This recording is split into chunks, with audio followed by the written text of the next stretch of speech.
OK, on commence page numéro 2. Alors, la première chose qu'on demande, c'est de décrire les propriétés de f de x égale négatif log de x. On va faire une petite esquisse de ça. Alors, le log régulier, ce serait quelque chose qui commence en bas à l'asymptote 0 et qui monte. Mais ici, c'est négatif, donc c'est une réflexion verticale qui veut dire que ça commence en haut, ça descend comme ça passe par le point 0,1, excusez, 1,0.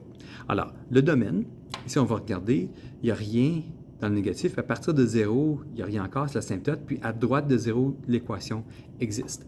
Donc, exclusivement, on commence à 0, puis on continue jusqu'à l'infini positif. L'image, c'est les valeurs d'y. On peut voir ce qu'on peut monter par en haut pour toujours, on peut descendre pour toujours. Donc, c'est l'ensemble de tous les nombres réels, ou on peut écrire avec les crochets de négatif infini jusqu'à positif infini. L'infini est toujours exclusif. La pente, on peut voir, on est après descendre, descendre, descendre, donc c'est une pente négative partout. Il n'y a pas d'autre intervalle. On pourrait indiquer que l'intervalle commence à 0, mais c'est quand même partout. Ensuite, la variation de la croissance, c'est comme la courbure. Alors ici, ça fait comme un U, donc ça c'est convexe. On peut aussi dire que la courbure est positive à cause que la pente va de très négative puis elle s'approche de 0. Parce qu'un gros négatif, c'est plus petit que 0, donc ça l'augmente. Ensuite, comportement à l'infini. Alors, c'est écrit ici x tend vers plus infini, qui veut dire si je regarde à droite, à droite, à droite, qu'est-ce qui arrive? La valeur de mon équation diminue pour toujours. Donc, ça veut dire que y tend vers négatif infini. Maintenant, comportement à l'infini négatif, c'est-à-dire vers la gauche, si je prends mon équation puis je vais vers le négatif, elle n'existe pas. Donc, il n'y a rien dans la partie négative. Et ensuite, proche de l'asymptote, c'est-à-dire si je prends une équation puis je m'approche de l'asymptote, qui est, si je fais ça en rouge, l'asymptote est ici. On peut voir que mon équation monte pour toujours, donc y tend vers positif infini, est en train de monter pour toujours. OK, question numéro 3. On vous demande quelle est l'abscisse à l'origine de cette fonction. Alors, l'abscisse à l'origine, c'est quelle valeur de x lorsque y égale 0. Donc, on cherche f de x égale 0. Alors, je vais mettre le 0 ici, ça va être un peu plus facile à voir qu'est-ce qui se passe. Alors, on a une fonction logarithme, on va la transformer en une fonction exponentielle qui veut dire base égale 5, exposant égale 0, puis ça ici, c'est l'argument qui devient la valeur. Donc, nous avons 1 tiers parenthèse x moins 125 égale base 5 exposant 0.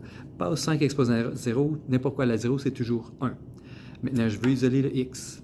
Là, je dois enlever le 1 tiers et le 125. Alors, d'après PEDMAS, il faut s'occuper de la parenthèse en premier. Donc, on va faire le contraire de 1 tiers qui est fois 3 chaque côté, qui nous donne x moins 125 égale 3. Il ne faut pas oublier de faire le 1 fois 3 aussi. Maintenant, on veut enlever le 125 avec l'opération contraire, qui est plus 125, qui nous donne x égale 128. Et voilà la réponse. Alors, avec les transformations, explique pourquoi il n'y a pas d'ordonnée à l'origine. Alors ici, qu'est-ce qui arrive, c'est que l'asymptote est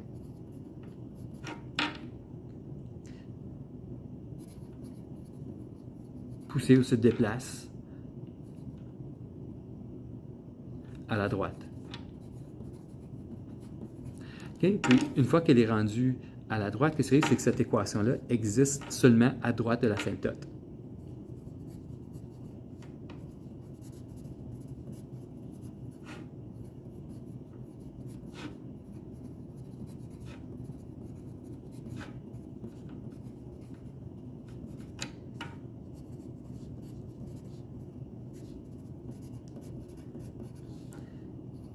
Et ne touche pas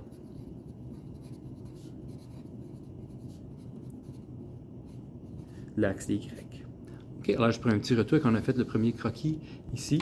Alors, on peut voir, ceci, ce n'est pas la bonne forme, mais on peut voir quand même, à cause qu'il n'y a pas de réflexion horizontale, que l'équation existe seulement à droite. OK, ensuite, on demande quelle est l'asymptote de la fonction logarithmique. Alors, il y a plus qu'une manière de faire ça. la manière la plus simple, c'est juste de dire que l'argument égale 0. Alors, l'argument, c'est qu'est-ce qu'il y a dans la parenthèse? C'est ici, c'est le 1 tiers x moins 125. Donc, tout ce qu'on fait, c'est qu'on dit que argument égale 0, qui veut dire que 1 tiers x moins 125 égale 0. Maintenant, je vais éliminer le 1 tiers en faisant x3 chaque côté, puis cette fois-ci, 0, donc ça disparaît, qui devient x moins 125 égale 0, et finalement, x égale 125. C'est notre asymptote verticale. OK, dernière question, on demande de faire un esquisse.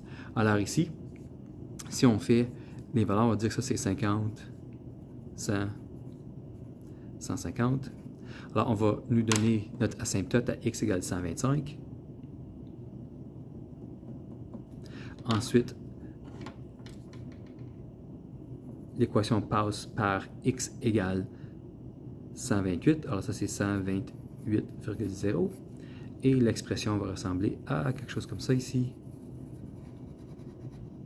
Et voilà la fin pour la page numéro 2.